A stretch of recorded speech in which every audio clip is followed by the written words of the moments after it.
அண்மை செய்தியை பார்த்து வருகிறோம். 1000 ஏக்கர் நெற்பயிர்கள் நீரில் மூழ்கி சேதமடைந்திருக்கின்றன. சிதம்பரம் அருகே உள்ள பின்னத்தூர் மேற்கு, கீழ் அவனப்பட்டு உள்ளிட்ட 6 கிராமங்களுக்கு உட்பட்ட 1000 ஏக்கர் நெற்பயிர்கள் நீரில் மூழ்கி சேதமடைந்திருக்கின்றன. மேலும் இது குறித்தான கூடுதல் விவரங்களோடு இணைகிறார் எமது செய்தியாளர் பாலகிருஷ்ணன். பாலகிருஷ்ணன், வணக்கம். இது குறித்தான விரிவான விவரங்களை பதிவிடுங்க.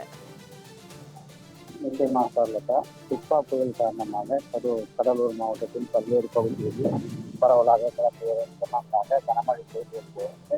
இந்நிலையில் மாவட்டத்தில் அதிகபட்சமாக பகுதியில் 12 சென்டிமீட்டர் மழை பதிவானது.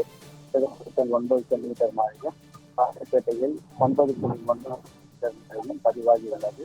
கடலூர் மாவட்டத்தில் மொத்தமாக 120 சென்டிமீட்டர் பதிவு கடந்த 24 மணி நேரத்தில் பதிவாகியுள்ளது. இந்நிலையில் கடலூர் மாவட்டம் சிதம்பரம் அருகே பின்னத்தூர் மேற்கு, கீழ்பட்டு, கோவிலாம்பூடி, அஞ்சமகத்து வாழ்க்கை உள்ளிட்ட 6 கிராமங்களில் சுமார் 1000க்கும் மேற்பட்ட ஏக்கர் விளைநிலங்களில் விவசாயிகள் நேரடி நெல் விதைப்பில் ஈடுபட்டனர். கடந்த 15 மற்றும் 16ஆம் தேதிகளில் சிதம்பரம் சுற்று வட்டார பகுதிகளில் பெய்த கனமழை காரணமாக 23 சென்டிமீட்டர் மழை பதிவாகியிருந்தது. இதனால் விளைநிலங்களில் மழைநீர் சூழ்ந்து நின்றதால் மழைநீர் வடிந்த பின்பு மீண்டும் நேரடி நெல் விதைப்பு செய்யப்பட்டிருக்கிறது.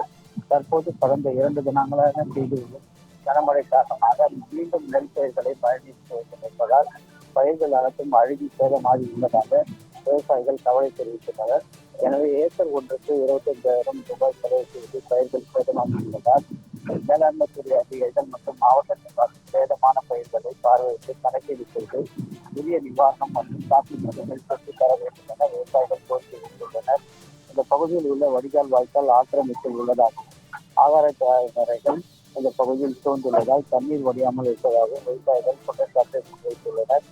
கடந்த 3 முறை நேரடி நெல் விதைப்பு செய்தும் பலனில்லை. 1000க்கும் மேற்பட்ட விளைநிலங்களை சூழ்ந்து நிற்கும் மழைநீர் காரணமாக விவசாயிகள் மிகுந்த தகவலை அளித்துள்ளனர். சார்லதா, விரிவான விவரங்களுக்கு நன்றி பாலகிருஷ்ணன்.